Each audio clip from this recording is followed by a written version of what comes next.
Hi, I'm David Bryden, Director of the Library, Smith Library at HighPoint University. Welcome to the campus. So you were just talking to Lisa about the virtual reference? Yeah, one of the initiatives that we put in place over the course of the last 2 years has been a chat initiative on campus. And I know a lot of other places have done chat, but we've had the opportunity to come up with 2 libraries that are open a lot of hours. So we can actually have someone on chat 24 hours a day. So a student can chat in and talk to a librarian anytime they would like to. And that's staffed all locally? It's staffed all locally. And some schools have gone through, what is it, the Ask No program here in North Carolina, which is great. But a lot of our students have questions that we know exactly how a professor is going to want something cited or want a certain type of information. And it's been wonderful, but because of that, we're seeing 500 or 600 students at the reference desk asking questions, and then we're seeing 500 to 600 students on chat asking questions. So it's really been a wonderful way to add new services and such, and also to make contact with students that might not be in the library, because we figure we're picking up a group that's just not normally here. They're actually someplace else on campus at that time. And what about reaching out into classrooms and sort of working with instructors? Yeah, we do a lot of instruction. So, I mean, last year we saw, about 4,000 students in instruction classes. We got up an FTE of about 3,700. So we're seeing a huge number of students in instruction classes.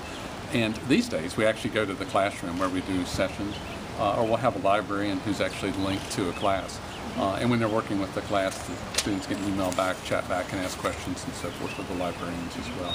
So it's not totally being embedded, but it's working really closely with the professors at that point.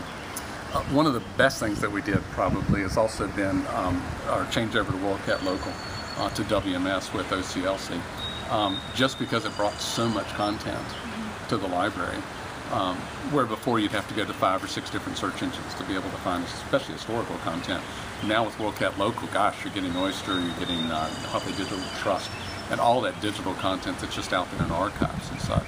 It's just been a wonderful addition to the library as far as content is concerned. The other thing it did for us too, and we aren't quite used to this yet, is that other libraries can see the content we have. And so now they're doing interlibrary loans with us. And we were a net borrower for probably the last 2 years, because we're growing campus and they wanted so much content. Now we're a net lender. And it was just such an interesting changeover, because everyone out in the world can see electronic content. And that's been a really great change. Do you have a sense of how much that's changed, or what the jump has been? Oh, it's about 40%. So it's and in a year's time? Yeah.